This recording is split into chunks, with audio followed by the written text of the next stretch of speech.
Good evening. Today is January 21st, 2019. It is 7:30. I'd like to call the meeting to order for the Pledge of Allegiance. Please, would you stand? Pledge allegiance to the flag of the United States of America and to the republic for which it stands, one nation, under God, indivisible, with liberty and justice for all. Roll call, please. I got to vary at this a little so we know who. I start with Reed. Present. Lorraine. Present. Mathis. Here. Kruger's present. Kessler. Here. And Mr. Tucker. Present.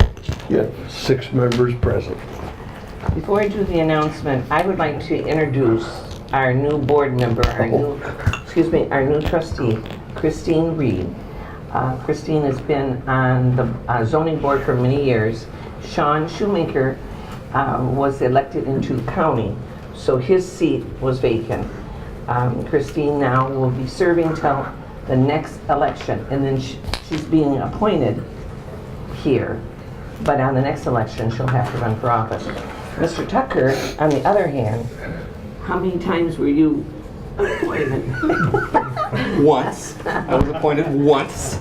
Where we all have had to run for office. I hate to interrupt and pick on Mr. Tucker.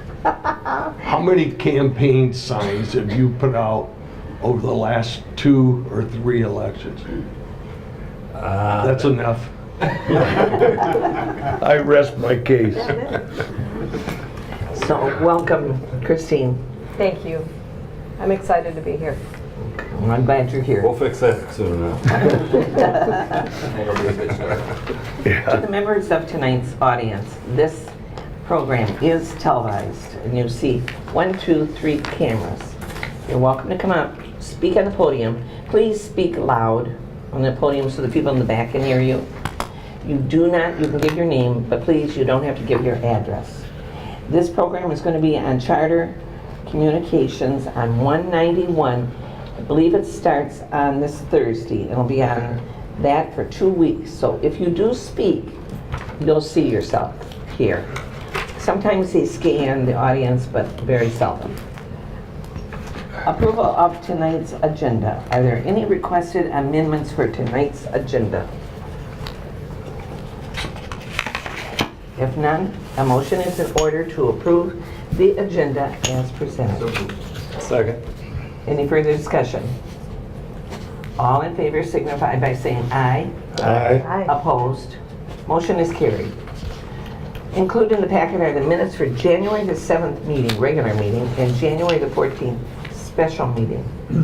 Are there any corrections or revisions for the meeting minutes? I did ask Tom to add some language to the regular meeting minutes with respect to the standard operating procedures for the fire department. That's been changed. It will be in the final version. Okay.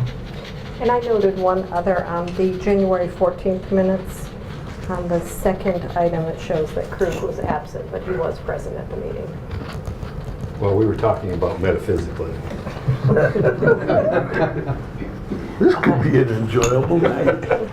You started it, Bob. I know, I didn't say I didn't. All right.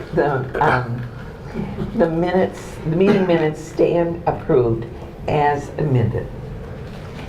Expenditures. Are there any questions regarding any of the invoices that are in front of you? I had a question, and I don't remember the dollar amount because it was last Friday when I looked at it, but there was something in there that looked like it was to the IRS for interest or something along those lines, and it was a relatively small amount. Tom, do you know what that? I believe it was Internal revenue tax owed.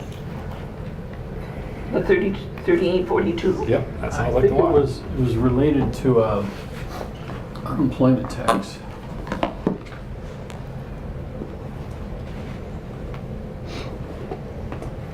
Oh, I know what it was. Now I remember. We have the recovery zone bonds that were issued in 2010 to finance the Jennings Road paving project. And we have, every 6 months, we have to submit a form to get to claim our interest credit. And I made a miscalculation, asked for $38 too much, and they sent it to us, and then they asked for it back. Indian Good try. Yeah, you tried. Tom, if you're gonna ask big though. Yeah, I should ask for an extra 100 grand and then play dumb, right? All right, a motion is in order to approve the expenditures totaling $341,659.62. So moved. Support. Any further discussion? Roll call, please. I vote yes. Mathis, Yes. Kessler, Yes. Reed, Yes. Tucker, Yes. Lorraine. Yes. Motion passes. All right, public hearings. Application to transfer existing industrial facilities exemption certificate to Miko Med Device LLC. The purpose of the public hearing is to consider the application of the Miko Med Device LLC to transfer an existing industrial facility exemption certificate, which is a tax abatement, from CFI Medical Solutions to the Miko Medical Device LLC. This abatement was previously approved by the Township Board and applied to the equipment of the facility on Fenton Road. Now, is there a Laura Laura, do you want to speak on this at all, or are you? And then I'm noticing we have Mr. Clark and Mr. Africa, and I don't know of any other. So what I'm going to do, you're welcome to come up for public comment, or? Sure. Okay.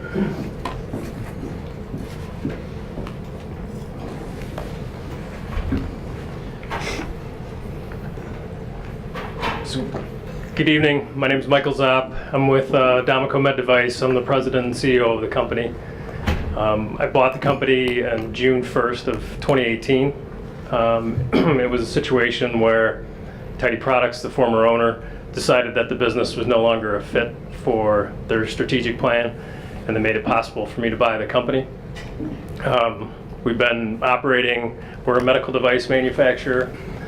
We are a manufacturer, not just a distributor, so we have 98 employees that are 96 today. We have 2 more starting on February 4th, but we'll have 98 employees that are all geared towards designing and manufacturing medical devices, primarily for hospital and outpatient surgery facilities. Michael, can you tell the public the location of your facility? Certainly. It's at Fenton Road, and what was the existing building?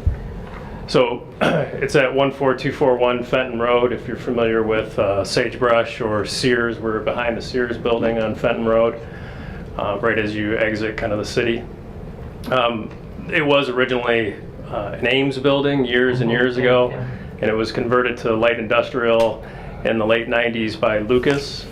As CFI, we moved into that facility in 2000, the year 2000, we moved into that facility, started to renovate it for our needs, and we've been operating there ever since. The company changed hands in 2014.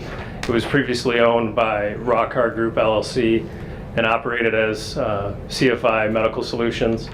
And then in 2014, October of 2014, the business was sold to Tidy Products. And the business had a couple of different product lines at that particular time. We had a series of sterile disposable products, so single patient use applications. And that was really the attractive part of the business for Tidy. And they took that part of the business and relocated it to another facility. The business that we do is a lot of durable items, so we do a lot of foam fabrication, and we make carbon fiber, so it's more, rather than single patient application, it's multi-patient application, and that really didn't fit with their needs. So that's what we're doing today. We're trying to make it on our own as an independent entity and trying to keep as many people working as we can. Is there any public comment? Anyone in the audience would like to speak on this? If not, is there any board discussion?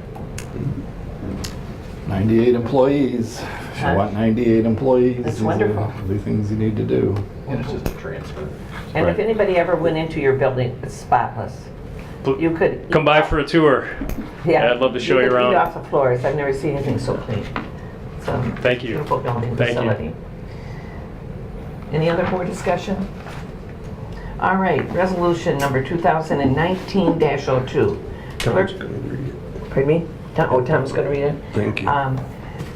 Tom Roker, would you please read the resolution? Yes, I'll read the summary. Resolution 2019-02 determines that the transfer of the tax abatement will not impede the operation of Fenton Township or other taxing authorities. Approves the transfer of industrial facilities exemption certificate number 2012-506 from CFI Medical Solutions to Domico Med Device LLC, and confirms that the certificate will remain in force and effect for the remainder of the original abatement period granted. Are you moving that? I can't. I'll move Oh, the that's right. resolution. Or, Any further discussion? Roll call, please. Reed, Yes. Tucker, Yes. Kessler, yes. Lorraine. Yes. I vote yes. Mathis, Yes. resolution passes. Okay. Thank you. Welcome to the township. 6 months late. Yes. All right, now we're going to go into the 2019 local road improvement projects. We are conducting a public hearing this evening to obtain input from our residents regarding potential local road improvement projects for 2019. Gentlemen and Christine, in your packet is a list of all the local roads in regards to this. But I'm going to let the public first speak on this, and then we can answer or ask questions. Is there anybody in regards to roads? If you don't tell us, it's hard for us to find some of them. We know, I know quite a few of them, and we're working on them, but if you don't think we know, you need to tell us. Have you got a list of the roads that you're referring to now? Yeah, and you could probably come up into the office and get this list, because what this list shows you is how far it goes back. The earliest one, Silver Lake Road, southerly 0.5 miles off of Hogan Road, that was 1995 was the last time any improvements. North Long Lake Road to Thompson Road, 2000. Linden Road northerly to the Dead End, 2000. I don't know. I think that was the ones that are the oldest. The ones that we're looking into right now is Hogan, Smith, Sharp, Odell, into that area. We have a lot of wetlands and a lot of mud. But my problem is people will call and say they buried their car in mud. Why do you drive in it? You know. That's the way Sharp Road is. Uh-huh. When they plow Sharp Road, you almost need four-wheel drive to drive down it. It's that It's true. bumpy. We lost, didn't we, last fall? You want to stand up a minute? Then we have you on the record. We lost, I think it was Sharp Road. The road absolutely just disappeared on us. Yeah, And, yeah. They were in the. They were gonna plow it, and they got half done, and they left it, and there was a foot pile of mud in the middle of the road. It was almost impassable. So. yes, yeah.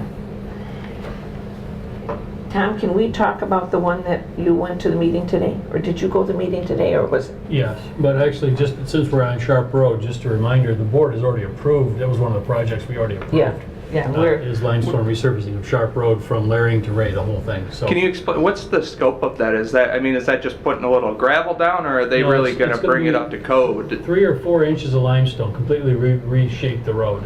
Yeah, we're not doing gravel. Yeah. Gravel Okay. crumbles. Limestone is better when it does give you dust, but it makes it solid. It makes it more like a cement road. Yeah. So we have now decided limestone. It seems the biggest trouble there is that there's furrows on the edges of the road, so the water doesn't leave, right? It stays right in the road, and then it gets holes, and the holes just make more holes, and it seems like the ditches are real shallow or don't exist even in that area between Smith and Laring, so it's just, to me, it seems like there's all kinds of things that it don't stand up to what you would build a road for today, you know, if you were looking at Absolutely, specs. absolutely. A lot of drains, a lot of drains. Right. Hogan Road is another bad road. You want to mention that one today? Well, Alan Lawrence and I met with Chad Young and Joe Oskey from Mundy Township to talk about some railroad projects, since it's a shared road. And the priority project coming out of that is the culvert west of Linden Road for the Kimball Drain has failed, or is in the process of failing and needs to be replaced. That project is going to be our priority to get done this year. We don't have a cost yet. We've got 2 county agencies involved, both the Drain Commissioner and the Road Commission. As soon as we have some numbers, we'll be bringing that one back, but that's probably a priority. We also talked about improving the Linden Ray intersection. If you're familiar with that intersection, there's kind of a cutoff there, which is a section of the old Linden Road, so it creates a triangle, and it's a safety hazard. According to the Road Commission, they want to close that off, and they want to pave 175 feet of Ray Road either direction from Linden to smooth that out. So that's potentially a 2020 project, probably not this year. And then also looking at doing some gravel or limestone resurfacing within the next couple of years on other segments of Ray. So that was the purpose of today's meeting. Any more discussion? You know what? You can have mine. I'll give it to you first when you come up. All right. Oh, okay.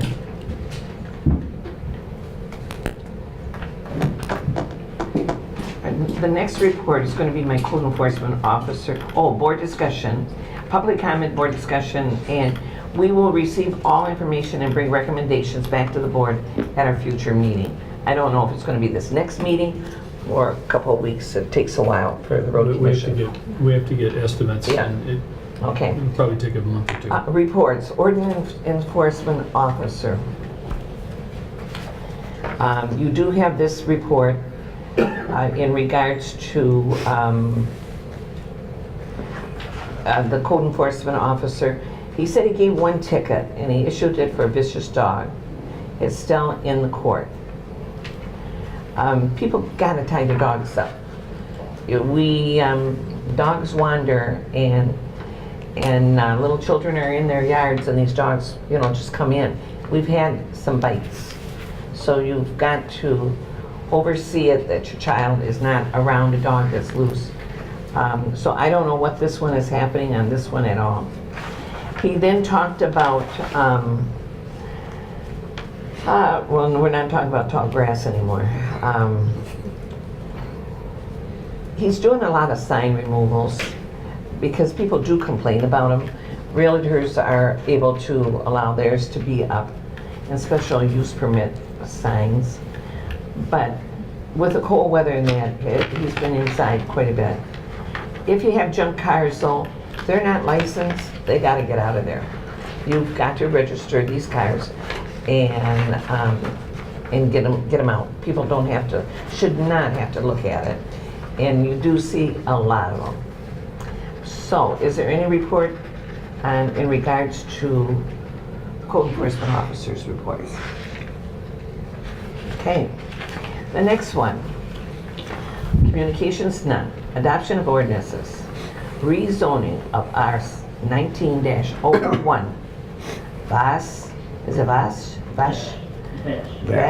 Vash Investment Group, parcel 06-12-100-013.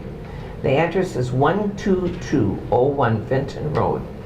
It's ag, and they wanted to turn it into C, and this is the first C2 for the first reading. Mr. Tucker, because you're on the Planning Commission, you want to tell us what the recommendation of the Planning Commission was? Certainly. Well, to answer your question, the recommendation of the Planning Commission was unanimous, and it was that the request be denied. The basis for the decision was multi-factored. the short answer is that the request is inconsistent with our brand spanking new master plan.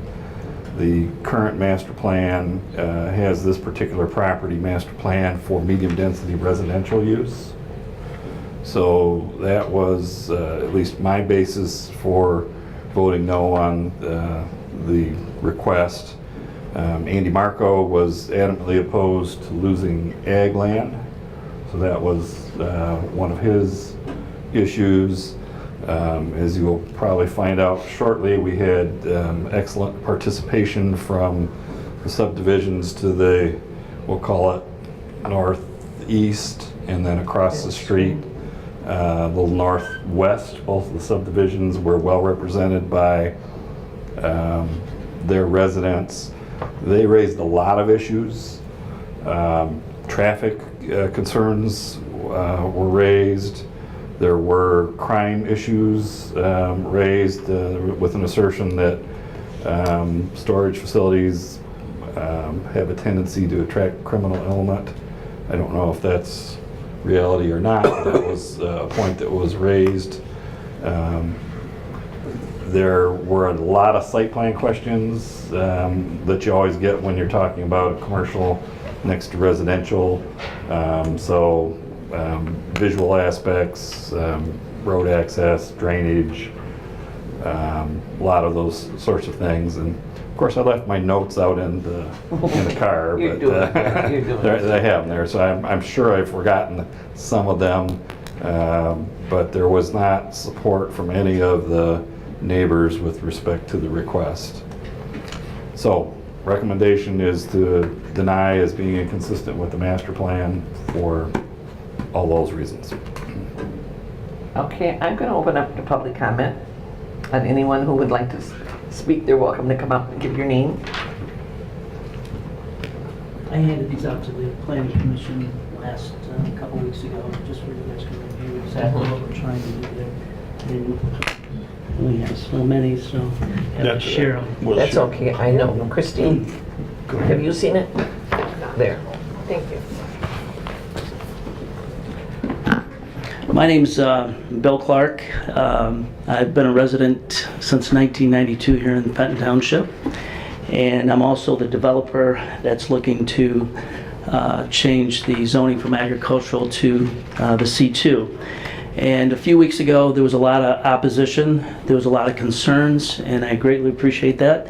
And I didn't get the opportunity to cross-examine that because there were a lot of good questions that can be definitely answered. Mr. Tucker had mentioned one of them, that the traffic. The traffic, this type of development, which is a condominium warehouse classified as man caves, is very low intense traffic. If you think about when you go to a storage facility, there's no cars there. People only on an average go there 1 to 3 times a year. So it's not like they visit them and they hang out like a resident. You know, if you're going to convert that to, let's say, a neighborhood, or if you want to make residents out of that, that's going to increase the traffic flow. If you want traffic flow, this type of business, the intensity is a lot lower than a neighborhood or retail or perhaps an office complex. So it's very low intense. Another concern that was brought up is that what other type of businesses could be developed. I don't know, but I would be willing to make this, if we can make this happen, I would be willing to do a special use only, to where we can only do this particular development. Another question was asked is what type of items will they be putting in these storage units? Boats, RVs, snowmobiles, trailers, personal items. Basically, if you think about it, and I've had the opportunity to drive around and look at a lot of stuff that people put in their yards. I mean, it's ugly. I spend $15,000 a year in taxes, and I get to see all this. I mean, I think if people had a place to store these items, and they could possibly own them, because these are going to be independent warehouses that they could physically own, because especially with people on the lake, they don't have areas to put these boats and trailers, so it really makes it look ugly. And I think a lot of the residents, especially around the lake, would appreciate that. Another concern was the visibility, all right? The people that are located on the east side, there's a buffer of approximately, I'm going to say at least 40 feet, well, I'm going to say probably 30 yards of trees that are between the residents and this development. We don't plan on removing them. You will not be able to see the development of these units from the neighborhood that's on the east side. In addition to the people across the road, they're not going to see it at all because Fenton, this development, there's a valley that goes down. It's high on Fenton Road and it kind of tapers down. So the only part that the west side of the neighborhood's going to see is maybe the peaks of the warehouses.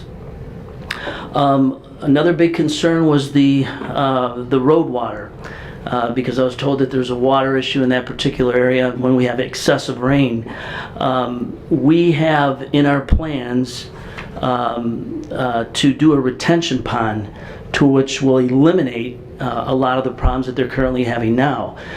There is a creek that kind of runs through there, which that'll absorb some of the water, as well as there's wetlands back there. Another big concern was security. They say it draws crime. These don't draw crime. I mean, these things are bolted down, locked down. I mean, they have to cut them with a torch. I think you have more, there's more crime, people breaking in homes versus the statistics of breaking into the warehousing. But we are going to have it gated. It's going to be electronically gated, for the entrance and the exit. And to eliminate any view, if there's a view, we're going to put a row of pine trees in there to kind of cover it up to where you won't even know what's back there, to be honest with you. In summary, this development, I truly believe it would complement Fenton Township due to the economic growth to our community.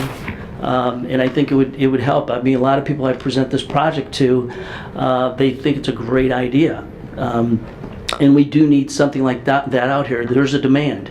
I mean, if people didn't have to, if they had a place to put their boats and trailers and with all the disposable income that people are having today, they're going to be running into problems. I mean, even in neighborhoods, these neighborhoods that are on both sides of development, I mean, they can't have a trailer in those neighborhoods because the people complain. The bylaws will have them removed. So where do they take it?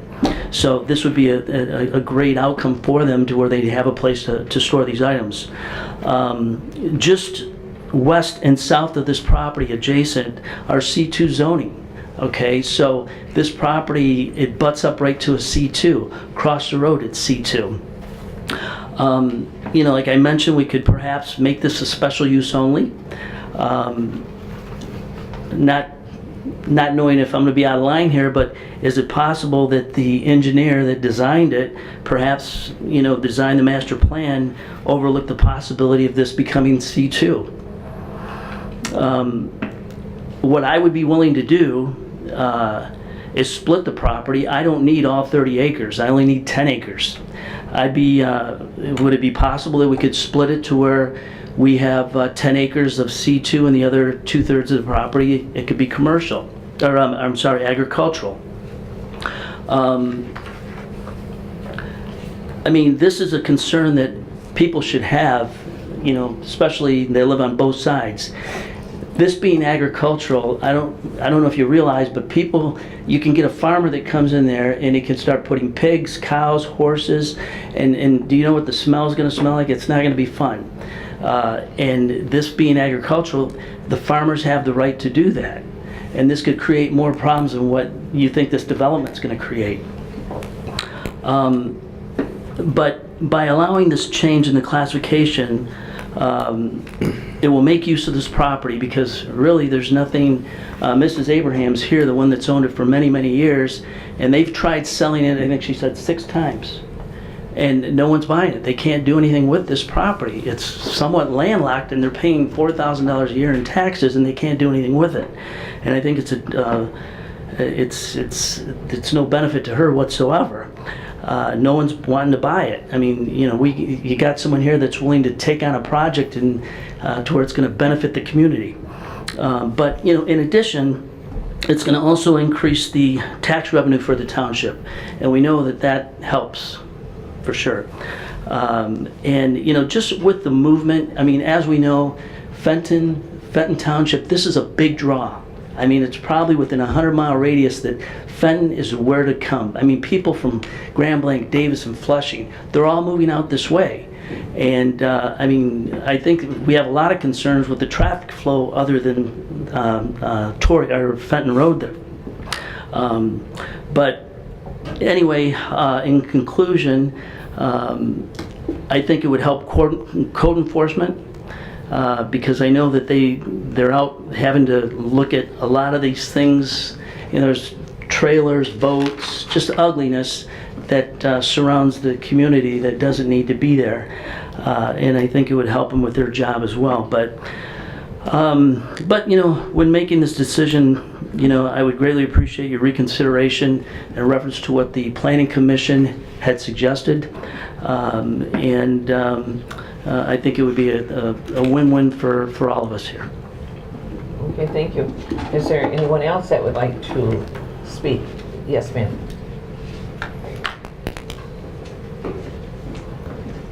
I'm Jenny Abraham, and I grew up on that property. My mother was born in the house that was there. She passed away in 2000. We've been trying to sell the property since. We had an offer of $600,000, and the township board turned them down.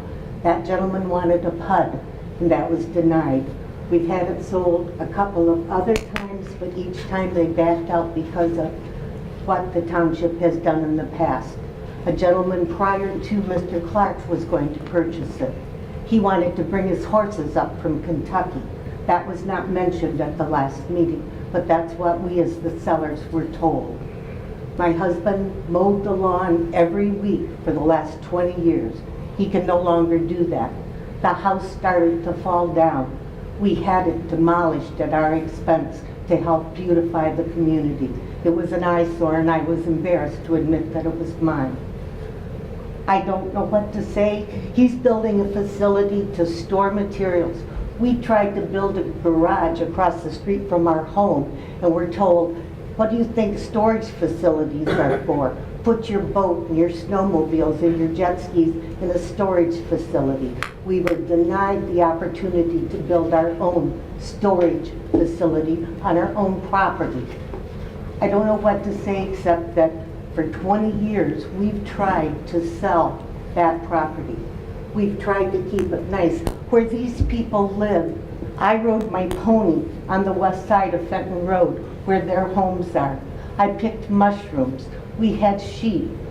The east side, Peabody Orchard, where these homes are, there were strawberry patches, raspberry bushes. The lake that they speak of was an irrigation pond that Stan Peabody dug to irrigate his crops. I think it's time that the community give some of their long-standing residents a break. It's past due. We paid the taxes religiously. We paid the sewer when the house was not being used. I called the township. I was told, you can't do anything unless you tear the house down. I came back a few years later and spoke to someone in the office. They said, that's not right. The person you spoke to gave you misinformation. Yeah. And that person is no longer here. I didn't know that. We continued to pay the $1,000 a year for sewer that we were not using. I don't know what to say except that I think it's time you give long-standing citizens, community members, a break. Is there, yes, Sean? My name is Sean Africa. I've been representing Mr. Clark for the last couple of years on the real estate side. And, you know, with representing a lot of people out there, I can't speak highly enough on Bill. If there's something to do with one of his properties, he gets it done. There's no if, and, or buts. There's no, you know, trying to skim the bill by a couple $100. He's a class act guy. A couple other things is this idea came to Bill when he was up in, I believe, Charlevoix, if I'm not mistaken. But it's not going to be like the storage units that are off of Thompson Road, off of Phoenix Drive. These are going to have, he's going to put some brick on them. He's going to have some nice wood columns. So they're going to be, needless to say, more like a house. I understand the neighborhood, and by all means, you know, with a lot of their comments and everything like that, I don't blame them. However, at the same time, you know, I think if they saw how Bill was going to address them, it'd be a little bit different story. I've owned 4 different properties on Lake Fenton in you know, probably the last 15 years. My last property was off of Margaret Drive, which I had roughly about an acre across the street, all white picket fenced in. It was a huge 4-car garage. I thought I was probably the most popular guy on Lake Fenton at that time because there were so many best friends that said, hey, can I store my stuff on your property? And at the most difficult thing I've ever had to do is say no, because I didn't want to stare at the junk right across the street from myself. When this started going down, I literally went through every street. I had it written down, and I'm not going to bother you with that. However, it is bad. If you go up and down streets, not only is there 3 boats, there's 4 pontoons, there's an RV, you know, Ryan Bowles, who's the fire chief. I remember there was the fire in Lake Panema, and he says, you know, you can't get the fire trucks up and down the streets. On Westman Drive, the street I grew up on, there's a pontoon literally sitting in the right front yard of the house, and 2 feet away is the road. I mean, Lakeshore Drive, another street that I built on, there's a huge RV that is a foot away from the main road. So there's a significant issue. I live in the city now, unfortunately, but I live on Silver Lake now, and the city will not allow you to store items in the garage. And so if you go around, or in the driveway and everything like that, so if you go around Silver Lake versus Lake Fenton, there's a significant difference. So I think it's just, you know, what Mr. Clark is trying to do, it's not, you know, it's a great idea. There's a lack of storage out there, and again, he's not trying to make any enemies out there whatsoever. So I just think that you need to take a look at the storage issues that we have around the areas. Thank you. Mr. Belzer, would you like to explain to the people how the, oh, I'm sorry, come on now. Hi.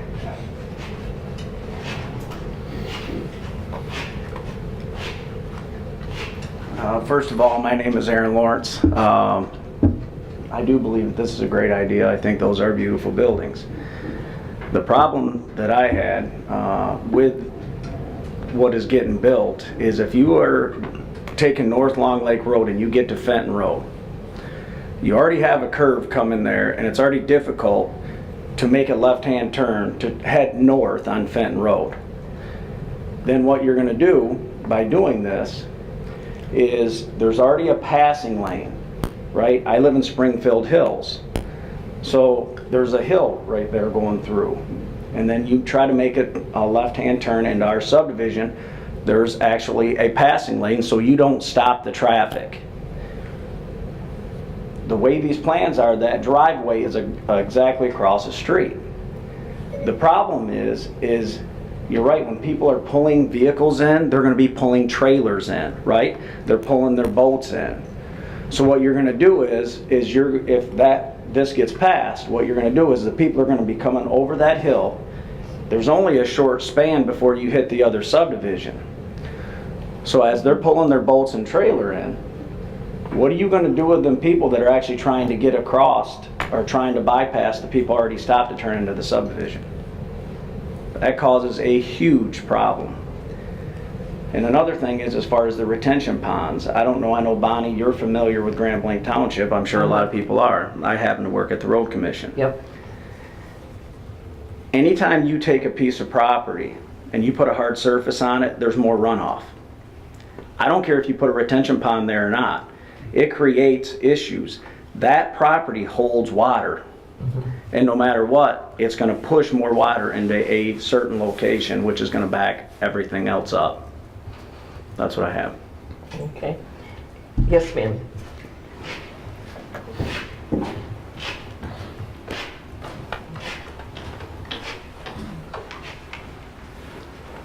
Thank you. My name's Jennifer Eve. I have a lot of issues. I agree, they are great-looking units. I'm going to agree with the water issue because of that overflow going into the wetlands that back up to Princewood. That is now going to cause all those backyards to now become less accessible because the water that is back there is going to rise more, and you're going to have issues there. They are great looking units. I don't know what the cost is to buy or rent one, but there's a reason a lot of these people have their boats in their yards and their snowmobiles, and is because they can't afford to put them anywhere else. Just because he built them doesn't mean they're going to come and rent them. If you're not forced to not have them in your yard, people aren't going to spend the extra money to rent a $20,000 unit, man cave that he's calling it. With that description, I want to know, is there water in them? Is there electricity in them? Are they going to become hangout places where people can put their boat, but they're going to put a couch and a TV and go hang out to get away from other things? For the record, can we correct the price? I don't think they're 20,000. Mr. Clark, can you tell them approximately how much these units cost? It was more like 150. Yeah, I don't, that was a number. Oh, wait a minute, No, let's do this in you order, gotta, okay? You yeah. have one speaker, so We can't do it among the group. And I will find out ask for them you. what the price is. I don't remember. I was at the planning commission meeting. I don't remember the price. I thought it was an exorbitant amount, but he also mentioned that people could buy them, like as in a condo that you bought. So I don't know if you're buying the unit or if you're renting the unit. I'm also a retired state trooper, and I can guarantee you, you bring storage units, you bring crime. People just want to get into them. You're not going to have people who, if they are rented, what do you do with them when they don't pay for them? Then you have a storage wars auction kind of a thing going on with them. He says it's going to be a secured fence in the front. What kind of fence is going all the way around it? And I'm sorry, but being on Princewood, you can now, with the leaves gone, see the barn that sits on that property. And it is an awesome view to be able to go down Princewood and see that barn in the open space and all that. So if he puts these units up at this time of year, you are going to see those units because the leaves are gone. And then what kind of fence is it going to be? Is it going to be chain link? Is it going to have barbed wire across the top? You know, is it going to be cameraed? What kind of security kind of stuff does he have for all the way around it? And right now I think that's about all I have. Thank you. Thank you. Is there anyone else? Yes.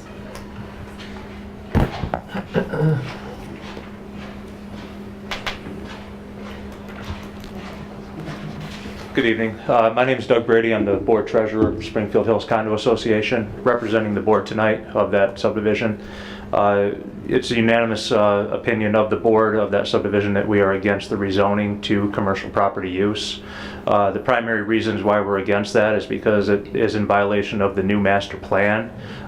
Site plan issues aside from that, we would love to see the opportunity of what that could potentially look like if there could be 7 or 10 homes or residential homes placed in there rather than a commercial business. And it's one of those slippery slope things that once you start approving it for commercial use, even if it is only for special use, then they might want to transfer it, or the storage facility doesn't work out as intended, that it would be sold down the road as commercial or try to transfer that. And secondly, I had a friend who owned a piece of property over on Thompson Road. He owned 10 acres over there, and it was zoned residential, not agricultural, and he actually had to sell his home and move because he had goats and sheep and things like that. And he could not get it rezoned to agriculture, so we definitely don't want to end up losing more. And quite frankly, we moved out here to be in the country. It's where my wife grew up. We like the quiet neighborhood, and we don't mind when we see horses or farm animals or things of that nature. It doesn't really bother us as residents. Thank you. don't think so. Anyone else? I have Bill? a question about something else. Is agricultural and residential different, the zoning? I was told they were the same, but I'm questioning. You want to go ahead and explain it to her? Well, Mr. Belzer, They're explain. different, but let's go back to what we're doing here. The board has before a request to rezone a parcel of land, not some conditional rezoning. The request is to go from ag to C2. So if it's approved, it doesn't matter what the use is, all these site plan issues don't matter. All this is a question about rezoning. So if it is rezoned, any C2 use would be allowed. So that's what you have before you, and all these other issues are relevant, but they wouldn't be applicable at this moment. So someplace down the road, if there is a rezoning or there's some request to build something, then that comes into play. But the only question now is, do you go from the ag to the C2? And if that's done, any C2 use could be allowed in there. And you're past the point, I mean, you have to start all over, go back to the planning commission if you're trying to do a conditional zoning or anything like that. But right now, the singular thing before the board is not the site plan, it's just strictly the zoning. Should it be allowed to be C2, and anything in C2 would then be allowed if that's rezoned. And see, we just finished our master plan. Thousands of dollars, lots of work, maybe almost what, a year? At least a year to, 18 months. Yeah. pardon me? I think, 18 months. yeah. Oh, 18 months? Yeah, I think that's See, accurate, yeah. Yeah, From a legal standpoint, once you start ignoring the master plan, Yeah. it means nothing. And so, again, I don't have any thoughts about the rezoning or anything, but from a strictly legal standpoint, when you have a master plan, especially if it's brand new, you start disregarding it, then it messes up the whole legal defense to any request to rezone something. And going forward, your master plan it may as well be a comic book. It doesn't matter for anything. it's true. Any other board discussion from the board members? Well, I don't disagree with what Bill said, I think, and even some of the residents. These are beautiful units that he's depicting here. I think there's probably a demand for them in the township, but as Jack pointed out, it's way too easy to get caught up into what the applicant is proposing to do, and that's not what we're here talking about. That's true. And, I've waxed poetic many times about rezoning being one of the easier things we have to do. You simply look at the master plan, you ask yourself, is it consistent, is the requested change consistent or inconsistent with the master plan? Fact of the matter is, this is inconsistent with the master plan. It says medium density residential. So as it sits today, this property is zoned ag, all the ag uses would be good. Anything that came in that was medium density residential would be consistent with the master plan, and I would be recommending that you would approve something like that. But this is not that. This is, as Jack pointed out, a request to C2. It could be a party store. I haven't looked at the list of things that are in C2. But again, the analysis is easy. Look at the master plan. Is it consistent? Is it not consistent? I don't think there's any real argument. What I tried to get Bill to do is to take this concept and move it up onto Thompson Road. As you recall, we've created a new multi-use future land use district in the master plan that runs all along Thompson, runs west of the freeway, down Jennings all the way to Laring. And I know there's a ton of property for sale in that area, and all the good things that you talked about, put it there. That's where it's master planned for. I see Vince is looking at it right now. Did I describe it accurately now? Perfect. Okay. I'll shut up. Has the master plan been finalized? Yes. And it's already submitted? It's approved. It's in play. So going off of that, when I submitted everything, why wasn't that, so Mr. Clark has $700 plus a couple $1,000s worth of plans. How come somebody from the township stated, never told me, hey, we just got a new master plan in place. We would have revised, we would have looked at several different things. Now Mr. Clark is out thousands of dollars without anybody from the township acknowledging that there's a new master plan. Nobody, not one person told me that during this whole process. Sean, it was put into our minutes, it was posted in the paper that we were working. Well, it doesn't matter because. Yeah, but I mean, there was notice Let of me it. finish, Bonnie. It doesn't matter because anybody can come and ask to change any zoning on any property. We have to allow that. We have to go through the process and listen to what people think. So, board's been persuaded to do that sort of thing. But whether it's the new master plan or the old master plan, this property has always been master planned for medium density residential. They didn't change. So you need to look at that before anybody comes in to do a zoning request. You need to look at the master plan because that's how the decisions are made. Okay, you heard my rant. You look at the request, consistent or not consistent. That's what zoning is, and it doesn't matter whether it was the new or the old. This is not master plan for that. Any other discussion? Yeah, Fred's got a question back in the corner. Oh, hi Fred. Hi. You want to come up, Fred? I own the property that's kitty corner from what Mr. They're not hearing you though. Come on up. If you put me in front of a microphone, I might start singing. There's a camera too, Fred. Yeah. You dance, Fred? He can sing really well. My name's Fred Hensler. I own the property that's kitty corner from the property that Mr. Clark is looking at. The question that just kind of occurred to me, what he's trying to bring to the community, I believe, does have some value. And I think that at the zoning board that I also attended, there was great discern from the residents, and I understand that. And when I used to live over on Silver Shore, there was a big concern when the Walmart came in, not because it was a Walmart, it's because we were accustomed to having an open field there for many, many years.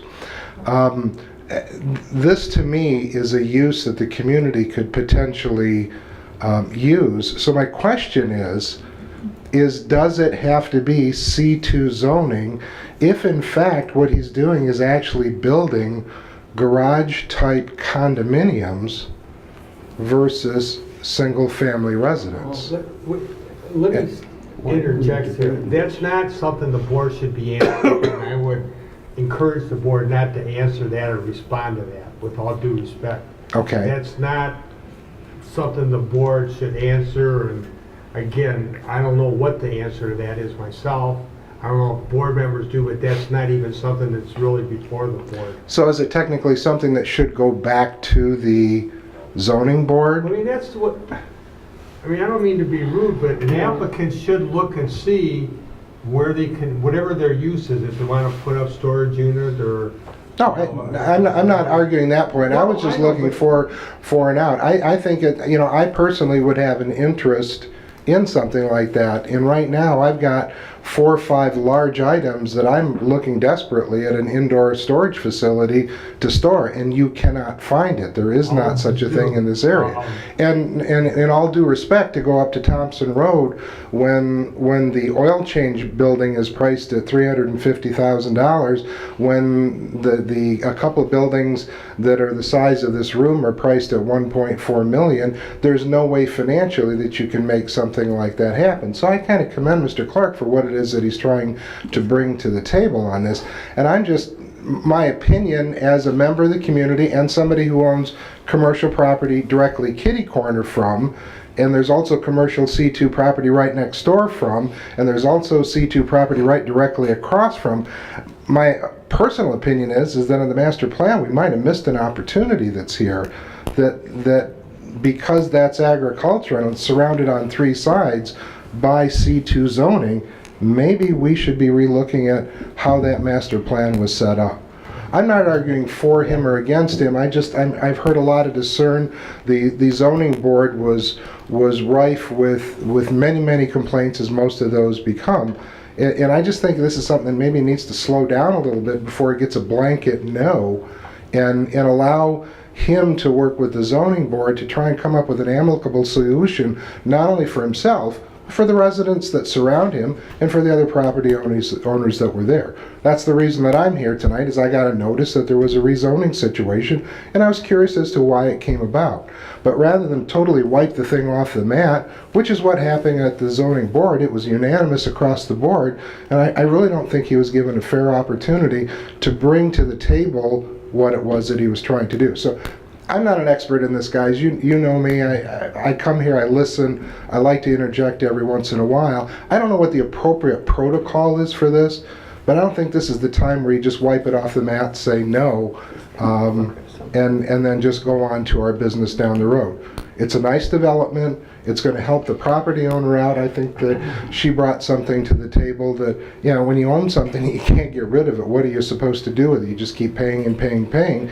We've got somebody that would create tax revenue to the community. I don't think this is something we should kick the can down the road. That's my statement. Thank you. Thank you. Thank you, Fred. Is there any other public comment in regards to this? Board? No? Okay.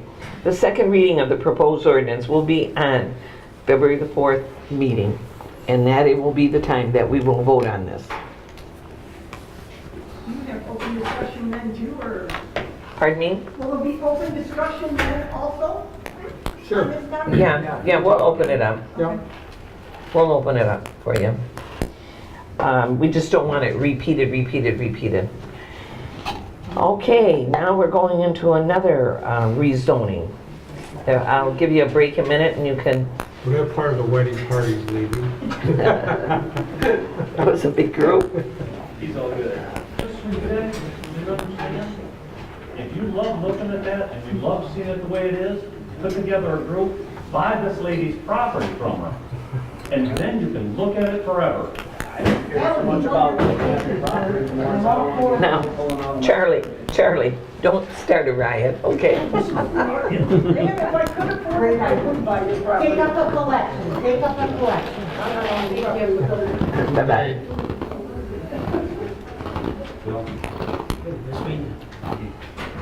Thank you.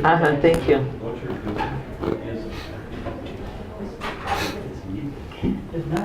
Okay, gentlemen, the next one is rezoning number R16003, Charles Chapel, parcel 06-03-200-014.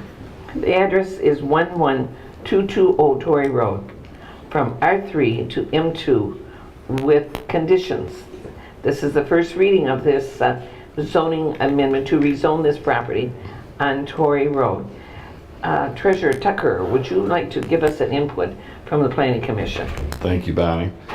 This is like something they do in law school when you're dealing with an issue. They give you two extreme examples on either side, and then they have you try and figure out where the middle is. Thankfully, we don't have to figure out where the middle is on My this particular people left. issue. I'm looking at Mr. Chappell's applications dated June 9th of 2016. Yes.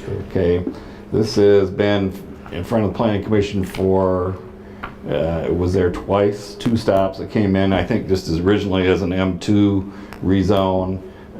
Some of the same kind of issues were raised, and lo and behold, Mr. Chappell, being the reasonable chap that he is, brought it back with M2 with conditions. Yeah. Okay, so this is a conditional zoning request. It was unanimously recommended for approval back in 16 or 17, don't remember exactly when.